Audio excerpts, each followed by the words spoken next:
Selamat siang semuanya, selamat siang Pak Arfiansyah dan teman-teman semua. Pada kesempatan kali ini, kami dari kelompok 1 yang berisikan, saya Seruni Arifa Putri dan Joshua Adi akan, mempresentasikan materi mengenai Test of Differences, mengenai metode ANOVA, MANOVA, Sign Test, Run Test, dan Kruskal-Wallis. Baik, selanjutnya Jo. Baik, pertama kita akan menjelaskan apa yang namanya ANOVA. ANOVA atau Analysis of Variance adalah sebuah metode yang digunakan untuk menguji rata-rata dua atau lebih populasi. Nah, dalam ANOVA ini, fungsinya itu apa? Untuk menguji ada tidaknya perbedaan rata-rata kelompok yang dilakukan dengan membandingkan varians. Nah, pada variable dependent dalam metode ANOVA biasanya sifat variabelnya itu metrik, sedangkan variabel independennya itu biasanya kategorikal atau percampuran antara metrik dan kategorikal. Baik, selanjutnya Jo. Nah, selanjutnya ada beberapa asumsi-asumsi dasar pada ANOVA. Pertama, variabel independen biasanya bersifat pasti atau fixed effects model. Lalu sampel bersifat random atau random sampling, random effects model, varians atau ragamnya homogen. Nah, homogen itu maksudnya adalah populasinya diusahakan sama atau ukuran sampel tidak jauh berbeda.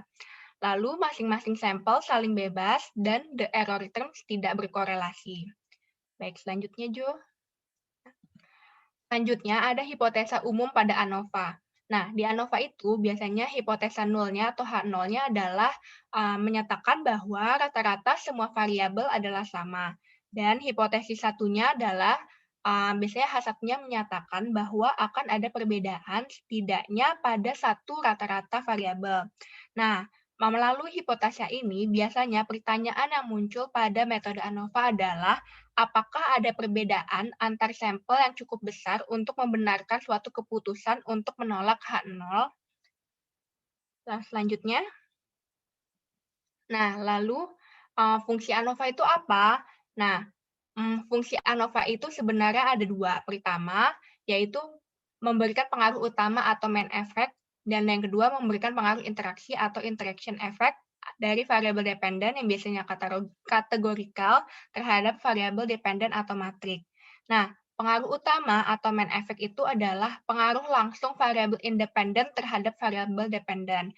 Dan sedangkan pengaruh interaksi atau interaction effect adalah pengaruh bersama dua atau lebih variabel independen terhadap variabel dependen.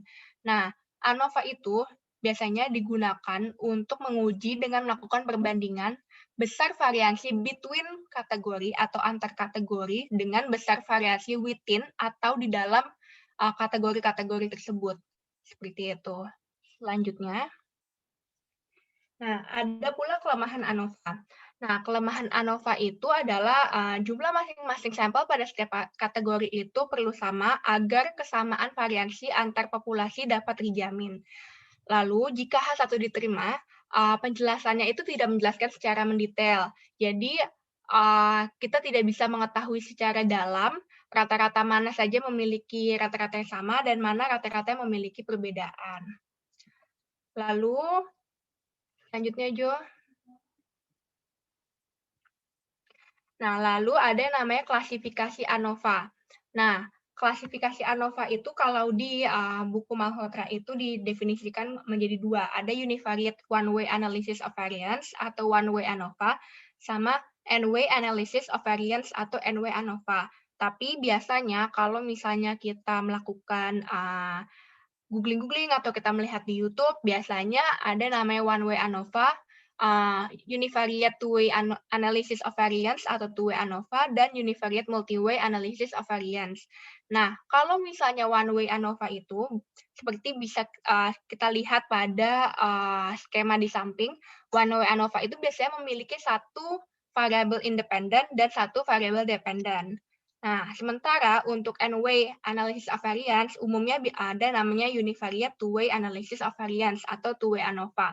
Nah, bisa kita lihat kalau two-way ANOVA itu variabel independennya ada dua, X-nya ada dua, sementara variabel terikatnya ada satu, atau Y-nya ada satu. Sementara kalau univariate multi-way analysis of variance, biasanya variabel bebasnya atau independennya lebih dari 2, atau bisa kita lihat tuh saya menggambarkan ada 3 variabel, X1, X2, dan X3, sedangkan variabel terikat atau dependennya hanya ada 1, yaitu Y1. Seperti itu.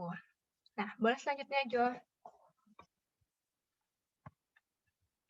Nah, di sini saya mencoba melakukan metode ANOVA sederhana seperti itu. Nah, di sini saya melakukan ANOVA dengan membandingkan variansi antara metode mengajar offline, online, dan mix. Mix itu gabungan antara offline dan online terhadap nilai mata kuliah metode penelitian. Nah, kita bisa lihat nih di samping kita punya data, misalnya dalam masing-masing metode ada 12 siswa.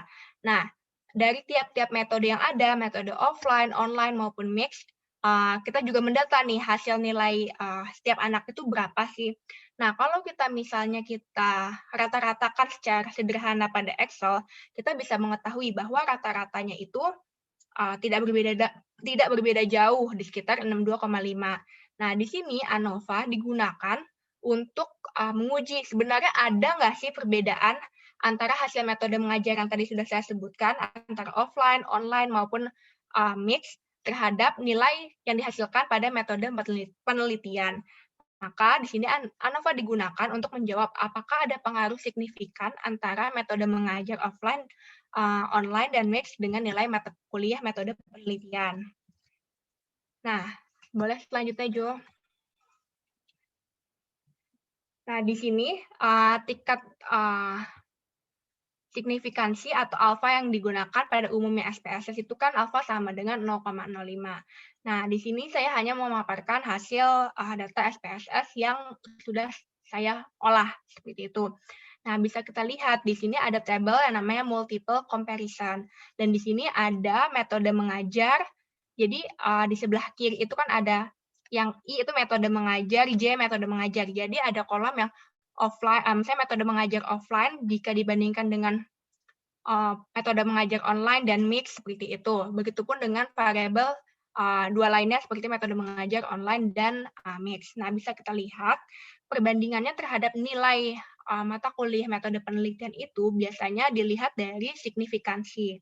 Nah, tadi karena alfa sama dengan 0,05 dan kita sudah mengetahui hipotesa awal di ANOVA, nah maka jika signifikansinya kurang dari 0,05, maka hipotesanya akan diterima.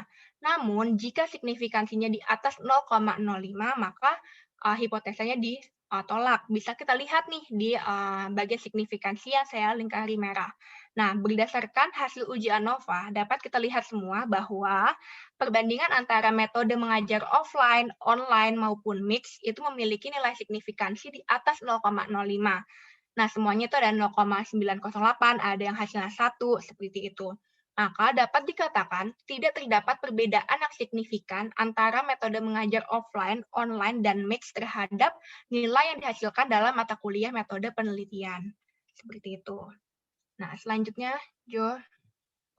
Nah, setelah kita membahas ANOVA, ada juga yang namanya MANOVA, atau Multivariate Analysis of Variance.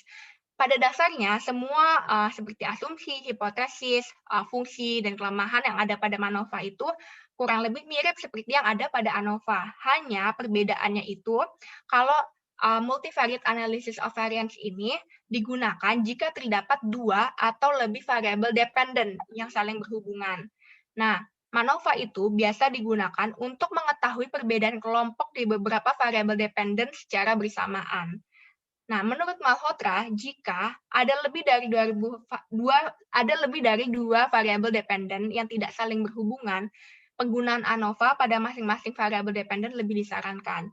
Jadi, jikapun ada model yang memiliki dua variabel dependen, MANOVA ini lebih baik digunakan jika variabel dependen itu memiliki hubungan atau mirip-mirip seperti itu. Nah, H0 pada MANOVA biasanya menyatakan bahwa rata-rata semua dependent variable adalah sama di semua kelompok. Lanjut ke asumsi dasar pada ANOVA.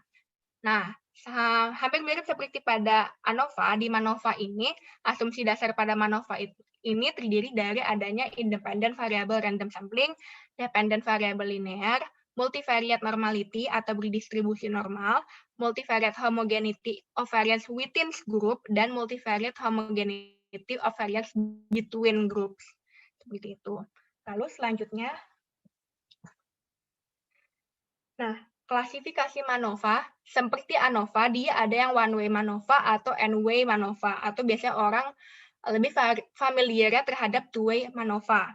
Nah, kalau misalnya one-way MANOVA itu, ada satu independent variable atau X-nya hanya satu, namun ada dua atau lebih dependent variable. Nah, di sini saya gambarkan dependent variable-nya ada dua, yaitu Y1 dan Y2. Sedangkan two-way MANOVA itu ada dua independent variable yang akan dihubungkan dengan dua atau lebih dependent variable. Seperti yang saya gambarkan di bawah. Ada dua X1 dan X2, dan ada dua Y1 dan Y2. Seperti itu. Boleh selanjutnya, Jo. Nah, di sini saya juga mencoba untuk melakukan uji MANOVA sederhana. Jika di ANOVA saya hanya meneliti bagaimana metode mengajar offline, online, dan mix memberikan pengaruh terhadap nilai mata kuliah metode penelitian. Nah, di sini saya mencoba menambahkan dependent variable lainnya, yaitu nilai mata kuliah metode kuantitatif. Nah, di sini metode penelitian dan metode kuantitatif kan adalah variabel yang bisa dibilang mirip nih, misalnya let's say mata kuliahnya ini tuh saling berhubungan, seperti itu. Nah, bisa kita lihat nih, ada tabel di sebelah kanan. Sama seperti di ANOVA yang sebelumnya saya sudah jelaskan, dalam satu metode kita punya 12 murid.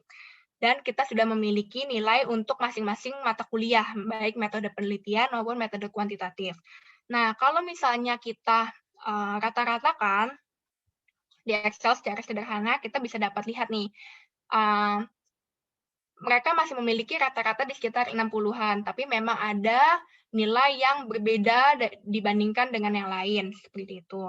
Nah, maka MANOVA digunakan untuk menjawab apakah metode mengajar offline, online, dan mix memberikan pengaruh signifikan terhadap nilai mata kuliah metode penelitian dan nilai mata kuliah metode kuantitatif. Nah, MANOVA pada case ini dapat digunakan untuk menguji ada tidaknya perbedaan hasil metode mengajar offline, online, dan mix yang dilakukan dengan membandingkan variansi nilai MK metode penelitian dan nilai mata kuliah metode kuantitatif secara bersamaan. Boleh lanjut, Ju? Nah, biasanya MANOVA itu akan melihat dulu nilai secara keseluruhan atau simultan. Nah, bisa kita lihat kalau dari deskriptif statistik, itu ada perbedaan nilai rata-rata pada nilai mata kuliah metode kuantitatif dengan metode mengajar mix dan online. Gitu. Nah, karena MANOVA itu biasanya melihat secara keseluruhan atau simultan, maka dapat dikatakan terdapat perbedaan yang signifikan dari tiga metode mengajar pada nilai mata kuliah metode penelitian dan mata kuliah metode kuantitatif. Nah, lalu bisa kita lihat dari multivariate testnya di sebelah kanan, jika kita membandingkan metode terhadap kedua mata kuliah tersebut menghasilkan signifikansi 0,000, di mana signifikansinya itu kurang daripada alfa atau signifikansi kurang dari 0,05. Nah, maka dapat dikatakan bahwa terdapat metode mengajar yang memiliki kemampuan berbeda dalam mempengaruhi nilai mata kuliah metode penelitian dan mata kuliah metode kuantitatif secara simultan. Itu. Jadi karena signifikansinya kurang dari 0,05, dia menerima hipotesis pertamanya tuh yang menyatakan bahwa setidaknya terdapat perbedaan pada satu variabel. Seperti itu. Lalu, boleh selanjutnya, Jo. Nah, setelah kita melihat secara simultan, kita akan melihat bagaimana korelasi variansi between kategori. Nah, di sini ada metode dan ada perbandingan dengan dependent variabelnya, yaitu nilai mata kuliah metode penelitian dengan nilai mata kuliah metode kuantitatif. Nah, bisa kita lihat, kalau pada nilai metode penelitian, itu signifikansinya 0,991, artinya signifikansinya lebih besar daripada 0,05. Maka dapat dikatakan metode mengajar tidak memiliki pengaruh signifikan terhadap nilai mata kuliah metode penelitian. Namun, pada metode kuantitatif, signifikansinya 0,00. Nah, berarti signifikansi yang dihasilkan kurang dari 0,05. Maka dapat dikatakan metode mengajar memiliki pengaruh signifikan terhadap nilai mata kuliah metode kuantitatif. Baru selanjutnya, Jo. Nah, setelah kita melihat test of between subject di slide sebelumnya, sekarang kita akan melakukan analisis variansi within kategori. Bisa kita lihat dari pairwise comparisons. Nah, di sini ada dua dependent variable, yaitu metode penelitian dan metode kuantitatif, dan ada comparison-nya within kategorinya. Gitu. Nah, bisa kita lihat nih dari hasil ini, yang signifikan itu hanya pada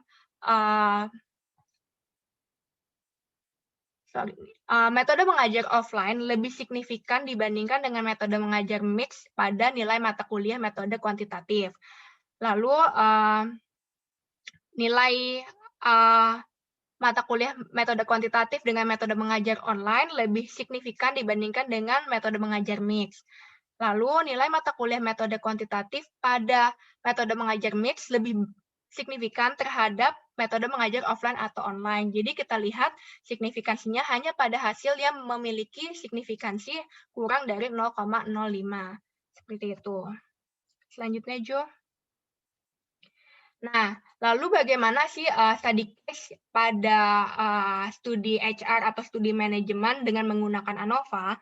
Nah, biasanya analisis of variance baik ANOVA ataupun MANOVA biasanya digunakan sebagai uji syarat. Jadi ini adalah metode yang biasanya digunakan pada awal-awal pengolahan data. Jadi biasa dalam satu penelitian yang menggunakan uji ANOVA akan dilanjutkan dengan uji lainnya. Seperti di sini ada salah satu contoh jurnal yang saya baca, The Impact of Perceived Organizational Support and Resilience on Pharmacist Engagement in their Stressful and Competitive Workplace in Saudi Arabia. Nah, mengutip dari bagian metodenya, dia menggunakan analisa two-way analysis of variance atau ANOVA untuk melihat bagaimana efek yang diberikan variabel independen terhadap dependent variable. Nah, mereka menggunakan ANOVA hanya untuk melihat hubungan prediktif signifikansinya yang terjadi terhadap setiap variabel. Jadi ANOVA ini digunakan hanya untuk melihat signifikansi, seberapa signifikan variabel ini akan menjadi variabel ini dapat diprediksi mempengaruhi variabel dependennya gitu. Jadi masih di step awal seperti itu. Nah, selanjutnya Jo. Nah, bisa kita lihat pembahasannya dari dia di tabel 5, itu dia membandingkan di sini ada model 1, 2, 3. Nah, 1 itu adalah demographic variable, 2 itu adalah resilience variable, dan 3 adalah perceived organizational support. Dari hasil ini bisa kita lihat signifikansi yang di bawah 0,05 itu adalah signifikansi pada variabel demografi variable dan perceived organizational support yang 0,04 dan 0,10. Nah, karena signifikansinya kurang dari 0,05, maka kedua variabel ini dari hasil uji ANOVA dianggap signifikan untuk menjadi prediktor yang mempengaruhi employee engagement atau dependent variable pada penelitian ini.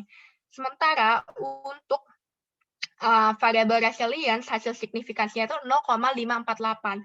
Jadi, resilience ini dianggap tidak signifikan menjadi variabel prediktor yang mempengaruhi employee engagement. Seperti itu. Nah, dari uji ANOVA itu, maka H1-nya diterima. Ada variabel yang memiliki perbedaan rata-rata atau signifikan, yaitu tadi demographic variable dan perceived organizational support. Nah, namun, karena jadi habis ANOVA ini si penulis itu jadi sudah tahu nih, saya sudah punya prediksi yang lebih kuat. Jadi hanya variabel demografi dan perceived organizational support yang akan memberikan efek terhadap employee engagement. Nah, selanjutnya peneliti ini melanjutkan penelitiannya dengan menggunakan multiple regression. Namun karena kita tidak membahas materi itu, saya tidak melanjutkan penjelasan terkait multiple regression-nya. Baik, selanjutnya Jo, ke kamu ya. Oke, ke Seruni, kedengaran nggak, Run? Kedengaran, Jo. Oke, terima kasih Seruni telah menjelaskan tentang variabel ANOVA dan MANOVA. Kemudian saya menjelaskan tentang metode uji tanda atau sign test. Nah, untuk yang sign test ini mempunyai fungsinya pertama adalah untuk menguji perbedaan ranking atau median selisih skor atau ranking dua buah populasi berdasarkan ranking dua sampel berpasangan. Nah, yang kedua adalah berdasarkan atas tanda-tanda positif atau negatif dari perbedaan atau pasangan sampel dua pasangan sampel. Nah, selanjutnya ada penjelasan digunakan untuk menguji hipotesa tentang median dan distributor kontinu. Pertama, dilakukan pengamatan pada median dari sebuah distribusi. Nah, untuk yang contoh pertama, di saintes ini, probabilitas kemunculan sebuah variabel random X lebih kurang dan lebih besar median 0,5 dan probabilitas kemunculan sebuah variabel random X adalah kurang dari median 0,5. Kemudian ada rumus dari sebuah distribusi uji saintes. Nah, selanjutnya penjelasan jika distribusi normal lebih besar daripada simetris, lebih besar median, min sama dengan median. Ada kemudian selanjutnya adalah TUS. Saintes dapat digunakan untuk menguji hipotesis rata-rata dari distribusi normal.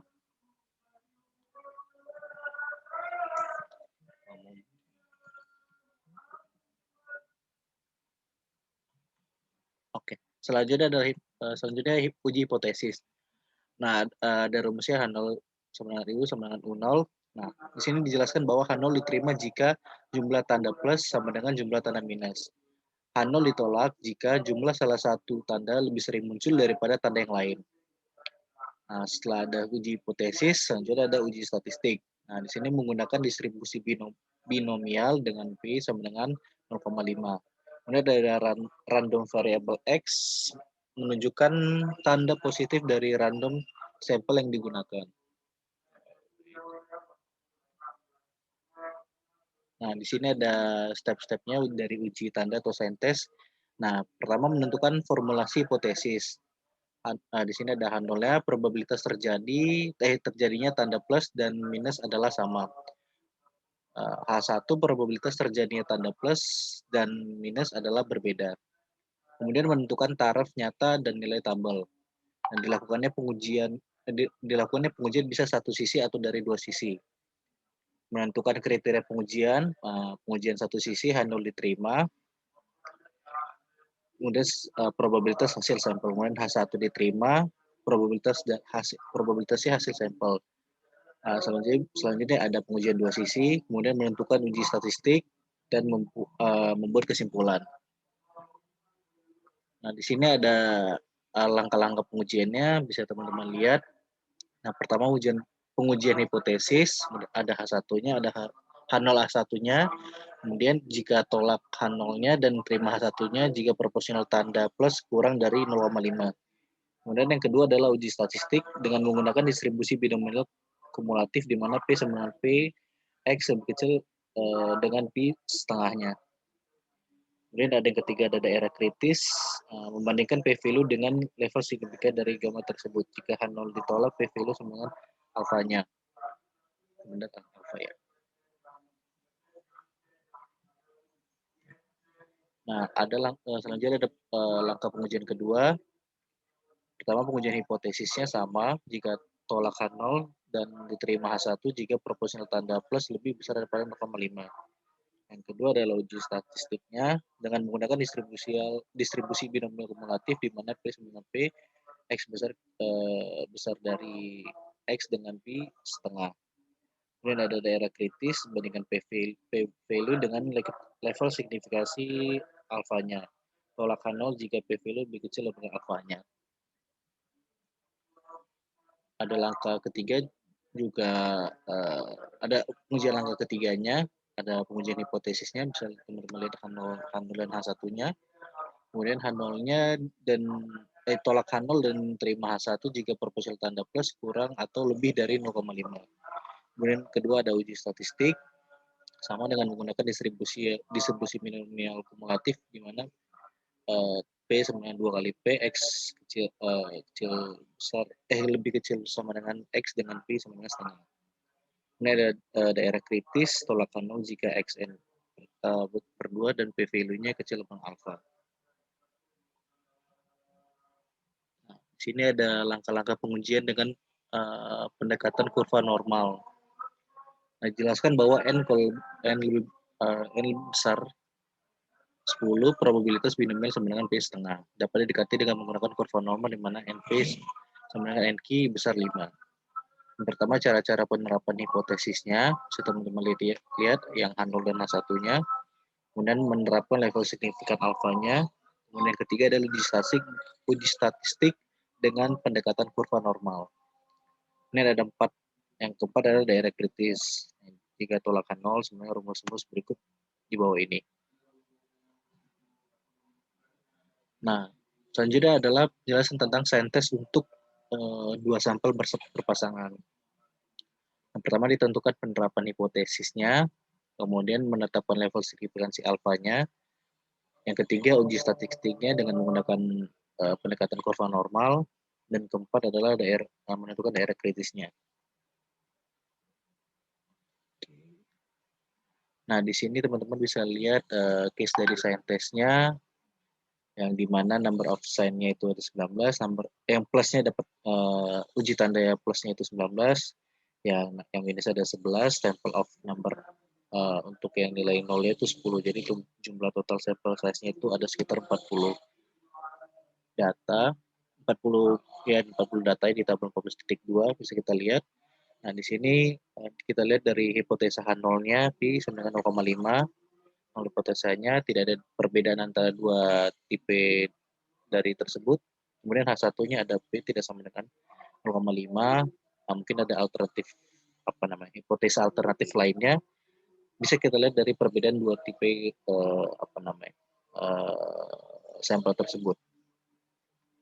Nah, di setting up problem symbolitically-nya ini ada PH0 sama 0,5, QH0 0,5, N-nya 30 dari sampel size-nya tadi, P-nya 0,6, hasilnya 0,633, dan Q-nya itu ada 0,367.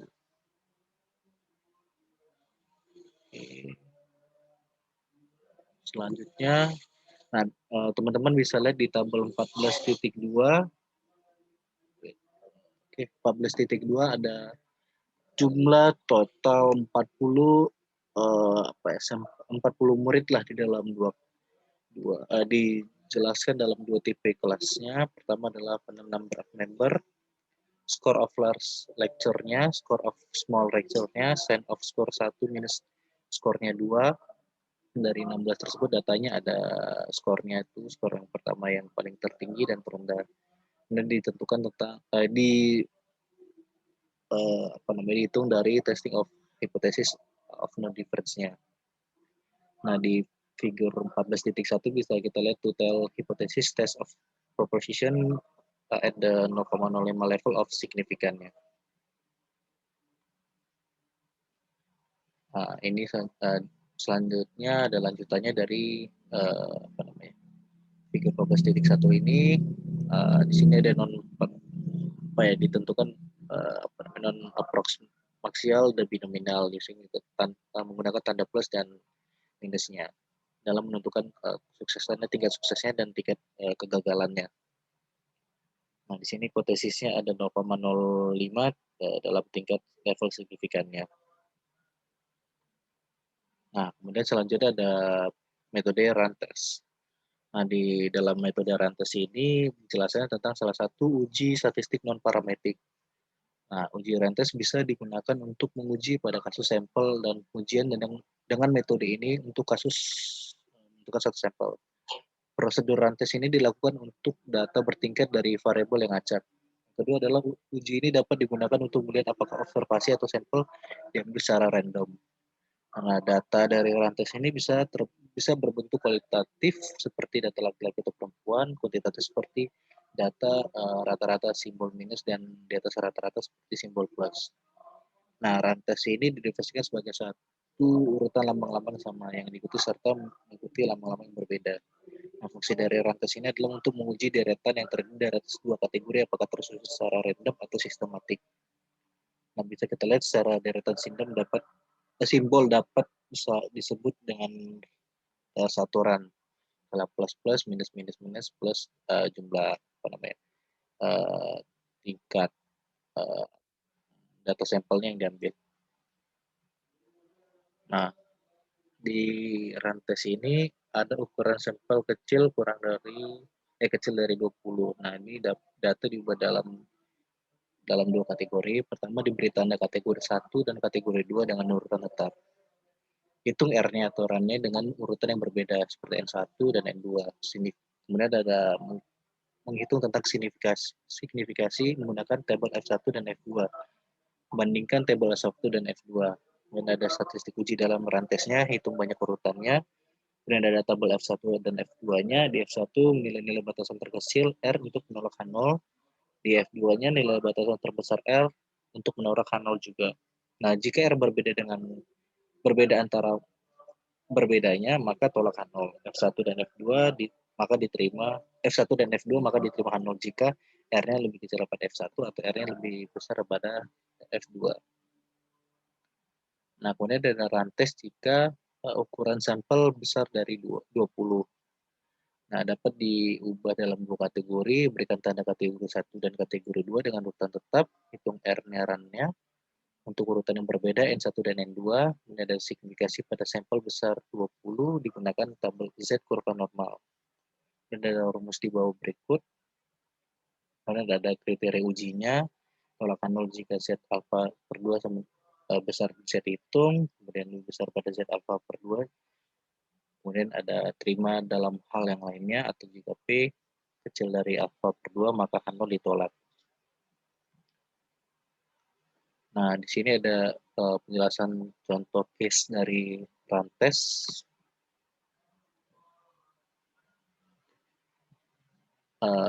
Pertama, dalam satu retail Ramayana terdapat sekelompok karyawan yang sedang istirahat. Nah, dari sekelompok karyawan itu ada 17 orang yang diambil secara random. Kemudian selanjutnya diwawancarai apakah dapat mengambil cuti panjang. Dalam pertanyaan itu disediakan dua alternatif jawaban. Itu mengambil cuti besar sebelum Idul Fitri atau sudah Idul Fitri. Nah, wawancara dilakukan secara berurutan, yaitu mulai dari nomor 1 dan berakhir nomor 17. Nah, kita bisa dilihat yang jawaban 1 mengambil cuti besar sebelum Idul Fitri, yang 0 mengambil cuti besar sudah Idul Fitri. Dilihat dari tanda plus, dilihat dari tanda penggunaannya plus dan negatifnya. Nah, kemudian apakah data tersebut tersusun acak? Nah, penyelesaiannya adalah pertama menentukan hipotesisnya. H0 tersusun dari data random H1 dan data tidak random. Signifikasinya alpha sama dengan 5%. Data yang diperoleh sama dengan R, perannya itu 11-nya, N1-nya 8, dan N2-nya 9.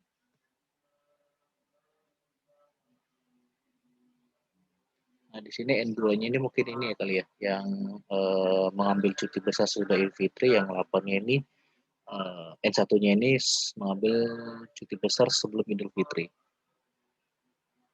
Nah, bisa kita lihat nilai tabel F1 dan F2, yang N1 sama 8, N2 sama 9. Nah, di sini ada nilai tabel F1 dan F2-nya. Nah, sini F1-nya sama 4, F2 sama 15. Nah, sini kriteria ujinya, jika R berbeda antara F1 dan F2, maka terima H0. Dan jika R kecil F1 atau R besar F2, maka tolak H0. Karena F1 sama 4, F2 sama 15, maka R berada di antara F1 dan F2 sehingga H0 diterima. Artinya data tersebut disusun secara random.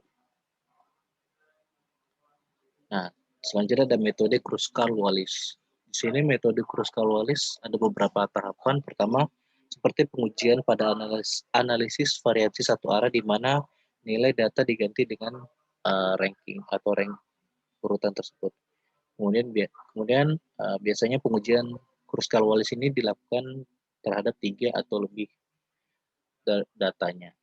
Nah, di sini ada 2 data dapat diuji melalui uji Wilcoxon dan Mann-Whitney. Nah, yang ketiga adalah pengujian hanya dapat menunjukkan bahwa paling sedikit ada satu yang berbeda tanpa menunjukkan mana yang beda. Yang keempat, dalam uji Kruskal-Wallis apabila ditemukan ada data yang berbeda, maka penentuan selanjutnya melakukan komparasi ganda.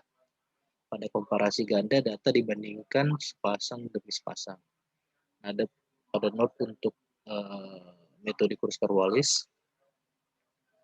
Nah, di sini teknik statistik, di sini Kruskal-Wallis ini dilakukan pada teknik statistika non parametrik yang digunakan untuk menguji hipotesis awal bahwa beberapa contoh berasal dari populasi yang sama atau identik. Jika melibatkan dua contoh, uji Kruskal-Wallis ekuivalen dengan uji Mann-Whitney. Uji Kruskal-Wallis digunakan untuk rancangan acak lengkap. Nah, bisa kita lihat tabel rancangan untuk uji Kruskal-Wallis. Contohnya rancangan pertama itu yang X1.1 yang per1, 2 sampai nilai K-nya. Kemudian di bawah ada nilai R1 dan R2-nya dan nilai RK-nya. Nah, di sini asumsinya yang kita gunakan adalah data terdiri dari contoh acak X1, X2, sampai Xn yang berasal dari satu populasi dengan menggunakan median MX. Dan contoh acak Y1, Y2 sampai dengan YN dari populasi 2 dengan median MY. Maka nilai MX dan MY tidak diketahui. Nah, kedua contoh ini yang satu X1, X2 ini saling bebas. Pengubah acak bersifat kontinu, skala pengukuran minimal ordinal, fungsi sebaran dari kedua populasi hanya dipisahkan oleh lokasi parameter. Nah, hipotesisnya adalah H0, M sama M1 sama M2 sampai yang M3 ataukah populasi mempunyai fungsi sebaran yang identik. Nah, sini H1 ada minimal 1 MI-nya tidak sama dengan MJ-nya, di mana IS tidak sama dengan J dan IJ sama dengan 1 dan 2 sampai nilai K. Terus masih kedengaran kan ya? Masih, Jo. Oh iya. Selanjutnya ada uji statistiknya. Di sini ada penjelasan uji statistik Kruskal-Wallis dapat ditentukan melalui prosedur berikut.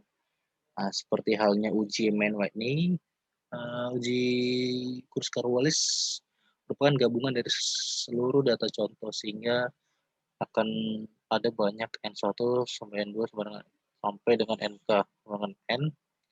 Kemudian ada pengamatannya, kemudian ada peringkatkan setiap pengamatan dari terkecil hingga terbesar. Dan jika terdapat TIS atau nilai yang sama, maka berikan peringkat tengah atau middle rank.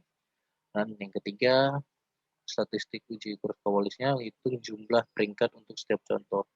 Nyatakan masing-masing sebagai RI-nya. RI-nya atau yang uji Kruskal-Wallisnya. Yang keempat ada statistik Kruskal-Wallis dapat diperoleh melalui rumus berikut. Nah, di sini dijelaskan bahwa dalam hal ini RI-nya adalah jumlah peringkat contoh ke I, NI adalah jumlah pengamatan contoh ke I, dan N adalah total pengamatan. Jika ada TIS-nya atau nilai yang sama, statistik uji perlu dikoreksi dengan faktor rumus berikut. Nah, setelah kita rumusnya, dijelaskan bahwa T adalah banyaknya nilai nilai yang sama sehingga uji statistik Kruskal-Wallis terkoreksi menjadi rumus berikut yang bisa teman-teman lihat di bawah.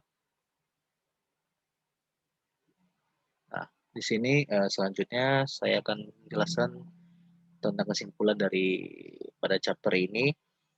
Yang pertama tadi Mbak Suruni menjelaskan tentang ANOVA, MANOVA, dan saya selanjutnya melanjutkan tentang saintes dan rantes dan Kruskal-Wallis. Nah, kesimpulan adalah di part ANOVA menggunakan ANOVA ini sebagai metode yang menguji rata-rata dua atau lebih populasi dengan satu variabel dependen.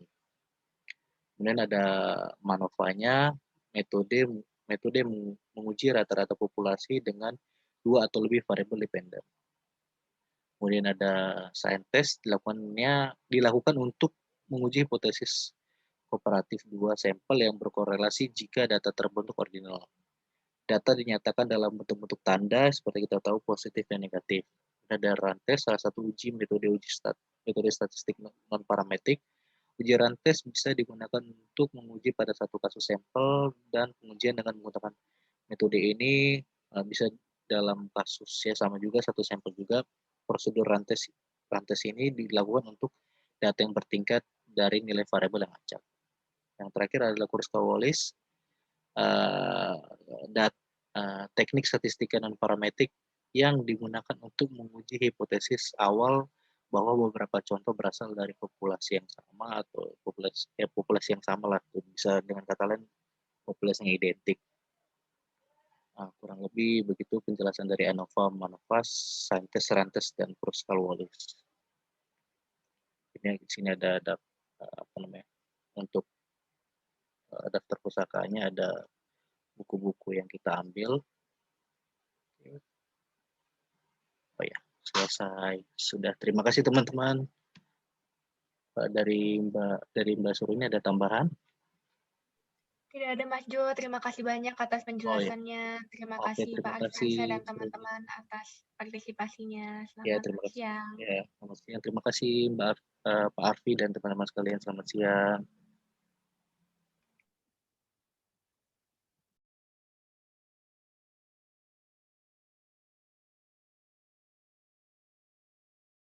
Berarti kita end aja ya, Ron ya?